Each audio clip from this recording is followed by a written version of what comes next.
کے اعتبار سے کائنات میں مخلوق میں سب سے زیادہ احسن اور سب سے زیادہ افضل ہیں۔ لأن اللہ تعالی قال فیہ، کیونکہ اللہ رب العالمین نے ان کے بارے میں اپنی کتاب کے اندر بیان کیا وَإِنَّكَ لَعَلَىٰ خُلُقٍ عَظِيمٍ فالحوادث والوقائع التي وقعت في عهد رسول اللہ صلی اللہ علیہ وسلم تدل على حسن خلقہ۔ ایک تو اللہ رب العالمین نے آسمان سے جو سند اتاری کہ آپ اخلاق کے بلند ترین مرتبے پر فائز ہیں، اور اسی طریقے سے رسول اللہ صلی اللہ علیہ وسلم کی زندگی میں جو واقعات رونما ہوئے ہیں یا حوادث پیش ہوئے ہیں یا حادثات جو ہے واقع ہوئے ہیں، وہ سارے کے سارے اس بات پر دلالت کرتے ہیں کہ رسول اللہ صلی اللہ علیہ وسلم اخلاق کے کمال درجے پر فائز تھے۔ بل انہ صلی اللہ علیہ وسلم کان حسن الخلق حتی مع الاطفال، رسول اللہ صلی اللہ علیہ وسلم با اخلاق ہوتے تھے یہاں تک کہ بچوں کے معاملے میں۔ اب یہ بات آپ کو آسان دکھتی ہوگی کہ رسول اللہ صلی اللہ علیہ وسلم جو ہے بچوں کے ساتھ حسن سلوک سے پیش آتے تھے، لیکن جو کائنات کا پیغمبر اور رسول ہو، تا قیامت جس کی امامت اور رسالت ہو، اور مشغولیت کتنی ہو سکتی ہے اس شخص کو جس سے اللہ رب العالمین نے پیغمبری کے لیے چنا ہو۔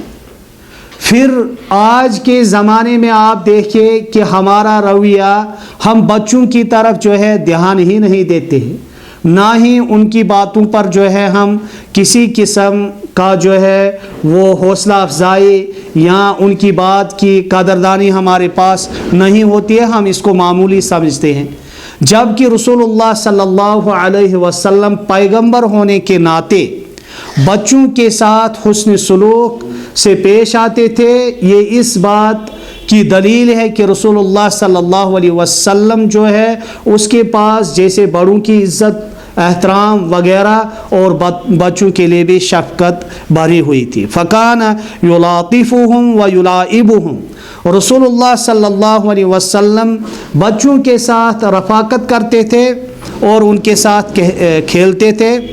وکان یقول لعہد الاطفال، یہاں تک کہ انہوں نے بچوں میں سے ایک بچے کو کہا یا ابا عمیر ما فعل النغیر، اور یہ بچہ جو ہے ایک پرندے کے ساتھ کھیل رہا تھا اور اس کا انڈا توڑ لیا تھا، تو فرمایا یا عمیر ماذا فعل النغیر، آپ نے اے عمیر ما فعل النغیر، کہ نغیر نے کیا کیا، یعنی جو پرندہ جس کا آپ نے انڈا توڑا۔ رسول اللہ صلی اللہ علیہ وسلم کی توجہ اس بچے کی طرف بھی ہے تاکہ وہ اس کی تربیت کر پائے شفقت کے انداز میں، مشفق ہو کر اور مربی ہو کر۔ وہ ابو عمیر کنیت لطفل صغیر، اور یہ بچہ بہت چھوٹا تھا جس کی کنیت ابا عمیر تھی۔ وکان معہ نغیر، اور اس کے ساتھ ایک پرندہ تھا، وہو طائر صغیر، اور وہ پرندہ کیا ہے بہت چھوٹا تھا،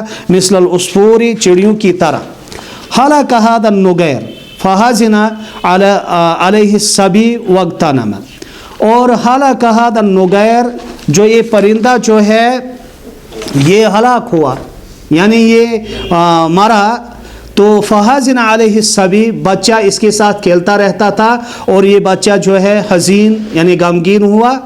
واغتنم، فکان علیہ الصلاۃ والسلام یلاطفہ قائلا، تو نبی صلی اللہ علیہ وسلم جو ہے اس بچے کا جو اس پرندے کے ساتھ محبت تھی اس پر وہ حزین ہوا، اس پر رسول اللہ صلی اللہ علیہ وسلم اس کے لیے کیا کرتے ہیں، مرافقت کرتے ہیں، یلاطفہم، لطف اندوز جو ہے اس سے بنانے کی کوشش کرتے ہیں، یہ کہتے ہوئے یا ابا عمیر ما فعل النغیر۔ وجاء اعرابی، دیکھیں اب یہ اس سے بڑی دلیل یہ جو کہا تھا پیچھے شیخ عثیمین کی جو حادثات رسول اللہ صلی اللہ علیہ وسلم کے زمانے میں پیش آئے یا واقع پیش آئے، ان پر رسول اللہ صلی اللہ علیہ وسلم کا صبر اور اخلاق کس قسم کا تھا کہ ایک دیہاتی آتا ہے فبال فی المسجد، اور مسجد نبوی ہے، یہ مسجد نبوی کے ایک کونے میں انہوں نے پیشاب پھیر دیا۔ اب دیکھیے رسول اللہ صلی اللہ علیہ وسلم اور صحابہ بھی بہت سارے موجود ہیں، اس لیے فرمایا فزجرہ الناس ونہروہ بشدہ، لوگوں نے اس سے بہت زیادہ ڈانٹ ڈپٹ پلائی، کیونکہ مسجد کے اندر پیشاب کرنا، اگر آپ دیکھیں کہ اگر ہمارے آنگن میں کوئی آ کر پیشاب کرے، آپ کیا کریں گے اس کے ساتھ؟ یہ آنگن کی بات ہے، صحن کی بات ہے، مکان کے سامنے آئے اور وہ جو ہے وہاں پر پیشاب پھیر دے تو آپ کیا کریں گے اس کے ساتھ؟ لیکن پھر اللہ تعالیٰ کا گھر اور مسجد نبوی تمام مساجد کے اندر سب سے اعلیٰ اور سب سے یعنی مسجد حرام کی بات سب سے اعلیٰ مسجد کیا ہے؟ مسجد نبوی ہے، اور اس میں یہ اعرابی جو ہے ایک کونے میں پیشاب پھیر دیتا ہے۔ فنہاہم النبی صلی اللہ علیہ وسلم، جب صحابہ غصہ ہوئے، صحابہ نے اس سے ڈانٹ ڈپٹ پلائی، تو نبی صلی اللہ علیہ وسلم انہیں منع کر رہے ہیں۔ فلما قضى بوله امر النبي صلی اللہ علیہ وسلم بذنوب من ماء فأريق على البول، جب نبی صلی اللہ علیہ وہ شخص نے جب پیشاب پورا مکمل طریقے سے کر دیا، فامر النبی صلی اللہ علیہ وسلم بذنوب من ماء، کہ آپ ایک پانی کا ڈول لے آئے، پانی کا ایک بالٹی لے آئے، فأریق علی البول، اور پھر اس پیشاب کی جگہ کو صاف کیا گیا اس طریقے سے۔ گو کہ یہاں پر ایک ہمیں یہ تعلیم مل رہی ہے کہ اگر مسجد یا گھر کا حصہ اس میں ناپاکی لگ جائے تو کس طریقے سے پاک کیا جائے، پانی کے ساتھ اس سے دھویا جائے۔ تو ثم دعا الاعرابی، پھر رسول اللہ صلی اللہ علیہ وسلم نے اس اعرابی یعنی دیہاتی شخص کو بلایا، فقال له، اور رسول اللہ صلی اللہ علیہ وسلم نے فرمایا ان هذه المساجد، دیکھیں سمجھانے کا اسلوب، صحابہ اس پر غصے ہوئے تھے اور ڈانٹ ڈپٹ پلا رہے تھے، لیکن رسول اللہ صلی اللہ علیہ وسلم نے کس انداز سے انہیں نصیحت کی، ان هذه المساجد، بے شک یہ مساجد جو ہیں، لا يصلح فيها شيء من الاذى، تکلیف دہ کی کوئی بھی چیز ہو جس سے انسان کو تکلیف ہو وہ درست نہیں ہے ان اللہ تعالیٰ کے گھروں میں، او القذر یا ناپاکی وغیرہ، انما ہی للصلاۃ وقراءۃ القرآن، کیونکہ وہ دیہات سے آیا ہوا شخص تھا، اس سے پتہ نہیں تھا اور وہ بہت زیادہ ان پڑھ لوگ تھے۔ اس پر میں یہ بات کہوں گا کہ دیکھیں رسول اللہ صلی اللہ علیہ وسلم نے ان لوگوں کو پڑھایا ہے، دین سکھایا ہے جو کچھ بھی نہیں جانتے تھے، انہیں پڑھانا بہت زیادہ مشکل تھا۔ آج اگر مثلا جو ہے تعلیم ہے وغیرہ ہے، لیکن ان لوگوں کو جو یہ تک بھی نہیں جانتے تھے کہ یہ اللہ تعالیٰ کا گھر ہے، اس میں کیا کرنا چاہے، رسول اللہ صلی اللہ علیہ وسلم کا اتنا اعلیٰ قسم کا وہ معیار تعلیم اور تعلم تھا کہ رسول اللہ صلی اللہ علیہ وسلم نے اس معیار کے ذریعے سے ان لوگوں کو دین سمجھایا ہے اور انہیں بھی یہ سمجھ میں آیا ہے۔ اور یہ چیلنج ہے ان لوگوں کے لیے اس بات میں کہ یہ دین ہمیں سمجھ میں نہیں آتا ہے، یہ دین ہمیں سمجھ میں نہیں آتا ہے، ایک عالم یہ بات کہتا ہے، دوسرا عالم یہ بات کہتا ہے۔ بھائی دیکھیے وہ عربی جس سے کوئی چیز بھی پتہ نہیں ہے، جب سلیقے سے اس سے سمجھایا گیا کس طریقے سے اس سے بات سمجھ میں آئی۔ کوئی ڈگری کی ضرورت نہیں ہے اس میں ڈگری کی ضرورت نہیں ہے، کیونکہ اللہ رب العالمین نے فرمایا وَلَقَدْ يَسَّرْنَا الْقُرْآنَ لِلذِّكْرِ فَهَلْ مِن مُّدَّكِّرٍ، ہم نے قرآن کریم کو آسان کیا ہے نصیحت حاصل کرنے کے لیے، کیا تم میں سے ہے کوئی شخص جو اس سے نصیحت حاصل کرے؟ گو کہ میں یہ کہنا چاہتا ہوں کہ یہ دین اسلام ہر ایک کو سمجھ آ سکتا ہے، اور جب انسان اس کی طرف توجہ دے گا، جب ان ان پڑھ لوگوں کو جو دیہات سے آ کر اس قسم کی حرکت کرے اور انہیں جب رسول اللہ صلی اللہ علیہ وسلم کی بات سمجھ میں آ گئی تو ہمیں کیوں نہیں آ سکتی؟ تو ہمارے لیے اعتراض اس حدیث سے ختم ہو جاتا ہے۔